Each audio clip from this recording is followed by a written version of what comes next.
नमस्कार, मैं हूं आपके साथ हेमंत कुमार। ईरान इजराइल युद्ध में बड़ी मुश्किल से सीज़ फायर हुआ था, लेकिन वो सीज़ फायर अब कागज़ों तक सिमट करके रह गया है।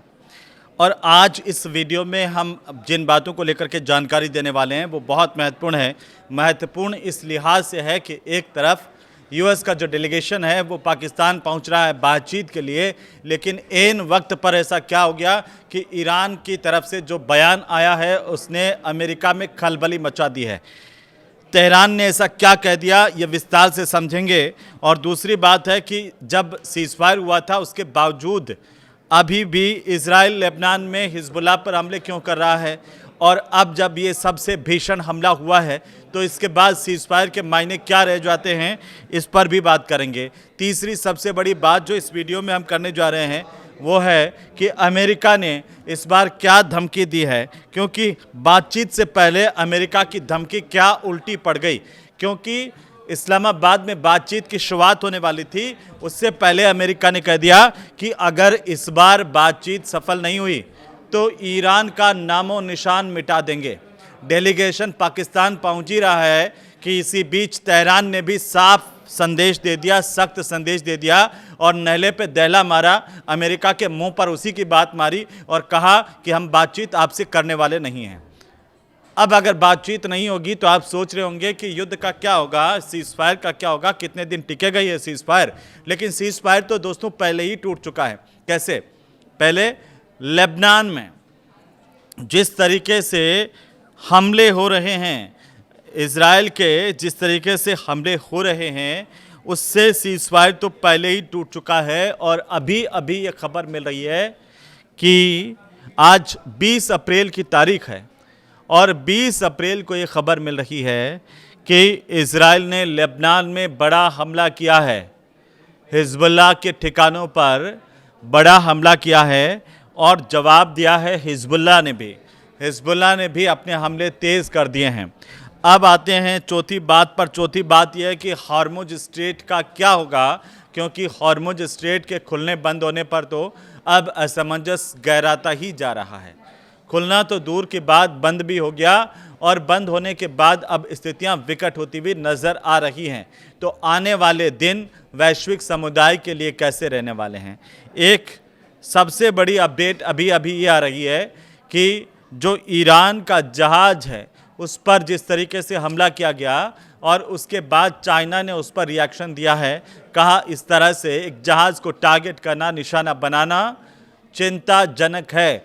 तो क्या ये युद्ध भीषण होने वाला है, या आप सब सोच रहे होंगे?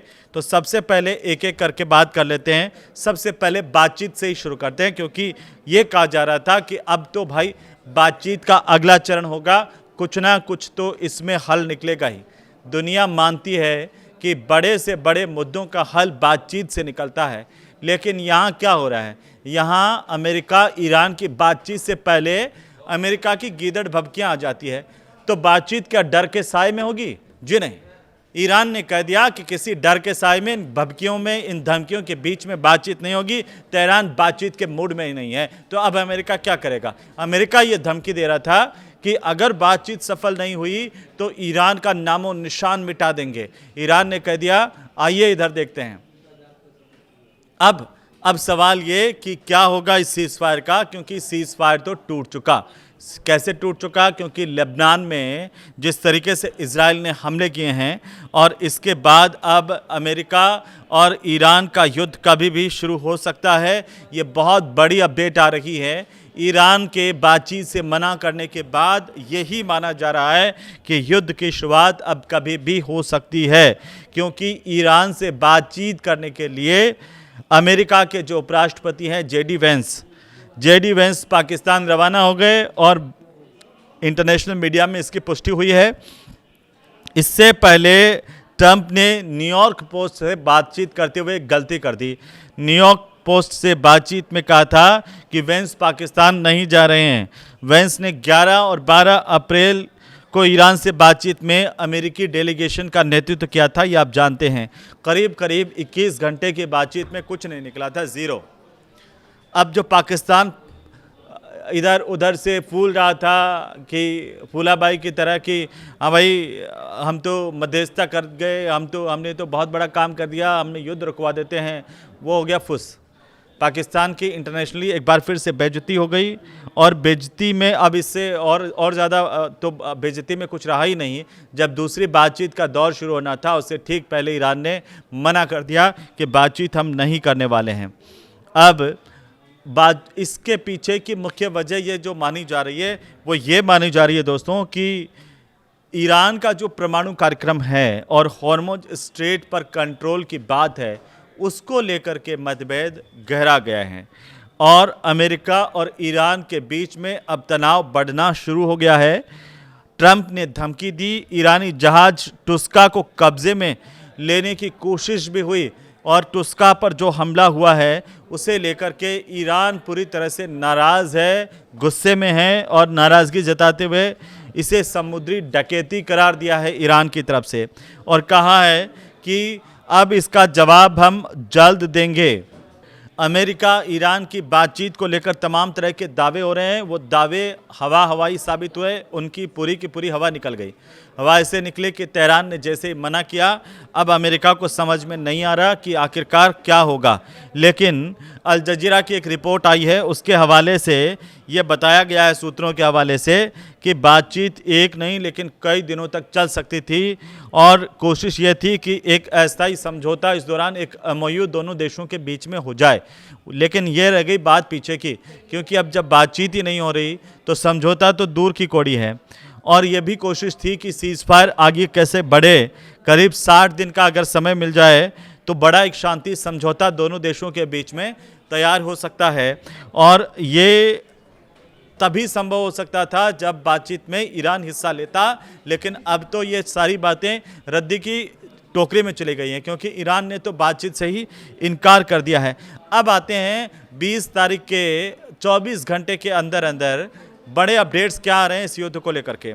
तो बड़े अपडेट ये आ रहे हैं कि पहले तो भारतीय जहाज पर फायरिंग हुई, ईरान ने हॉर्मुज में 2 भारतीय जहाज़ों पर फायरिंग की थी, 14 जहाज़ों को रोका गया था, 13 वापस लौट गए, और भारत ने अमेरिका जो ईरान के राजदूत हैं उनको तलब करके अपना विरोध भी जता दिया।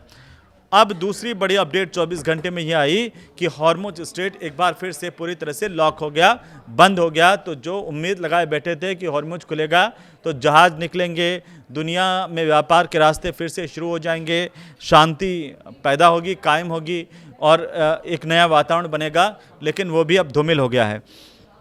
दूसरी बैठक पर शुरुआत से ही संशय था कि इस्लामाबाद में ईरान अमेरिका मिलेंगे, कई तरह की बातें की जा रही थी, अंतर्राष्ट्रीय मीडिया में भी कहा जा रहा था कि ऐसे समझौते हो जाएंगे, MOU हो जाएगा, लेकिन अब बातचीत से इनकार हो गया। तो दूसरी बैठक भी फुस हो गई है, और अब ये बैठक नहीं होनी है। तेल की कीमतें अंतर्राष्ट्रीय समुदाय में बढ़ गई है, ये जो तनाव जैसे जैसे बढ़ रहा है ईरान के साथ साथ, तो तेल की कीमतों में भी दोस्तों उछाल आ गया है। और इससे क्या हो रहा है, अंतर्राष्ट्रीय बेंचमार्क ब्रेंट जो क्रूड है वो करीब 6.5% तेजी के साथ में $96.27 प्रति बैरल तक पहुंच गया है। बहुत तेजी से क्रूड ऑयल के भाव बढ़ गए हैं। और पांचवी जो सबसे बड़ी बात हुई 24 घंटे में, वो ये हुई कि ट्रंप ने ईरान को कह दिया कि शांति समझौते के लिए ईरान के पास ये आखिरी मौका है, और उन्होंने ये कहा कि ये पूर्व राष्ट्रपति बराक ओबामा की तरह वो गलती नहीं दोहराएंगे, और यहाँ तक कह दिया था कि अगर ये बातचीत सफल नहीं हुई तो ईरान का नामो निशान मिटा देंगे। लेकिन अभी एक बड़ी जो खबर आई है, कुछ ही देर पहले आई, वो ये आई है कि हॉर्मुज स्ट्रेट से 2 दिन में 3 जहाज़ गुजरे हैं, और हॉर्मुज स्ट्रेट का लगातार बंद होने की सुर्खियां आप सब जान रहे हैं, देख रहे हैं।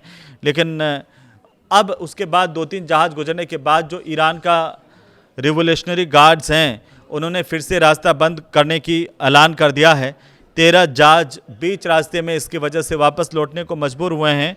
हॉर्मुज एक बार फिर से लॉक हो गया, और ये हॉर्मुज का रास्ता जो है, ये कहा जा रहा था कि भाई खुल जाएगा, लेकिन अभी खुलने वाला नहीं है। हॉर्मुज स्ट्रेट ईरान ओमान के बीच में, और इससे लेकर के सबसे ज़्यादा चर्चाएं हैं दोस्तों। लेकिन अभी जो जंग के हालात फिर से बन रहे हैं, फिर से तनाव की स्थितियां पैदा हो गई हैं, फिर से लेबनान के भीतर हमले हो रहे हैं, उससे एक बार फिर ये आशंका तेज़ गति से सामने आ गई है कि युद्ध एक बार फिर से भीषण होने जा रहा है और इसका असर पूरे अंतर्राष्ट्रीय समुदाय के लिए अच्छा नहीं कहा जा सकता है। अब आगे क्या हो सकता है? क्या युद्ध चरम पर पहुंच जाएगा? चाइना और बाकी देशों के जिस तरीके से प्रतिक्रियाएं सामने आ रही है, तो क्या और देश भी इसमें शामिल हो जाएंगे और दुनिया में ये आग और अब फैलने ही वाली है, कम नहीं होने वाली? इसी लेकर आप क्या सोच रहे हैं, हमें ज़रूर लिखिए कमेंट करके। आपको ये वीडियो कैसा लगा हमें ज़रूर बताइए और ताज़ा अपडेट के लिए देखते रहिए आप इस तरह के वीडियो हमारे साथ। नमस्कार।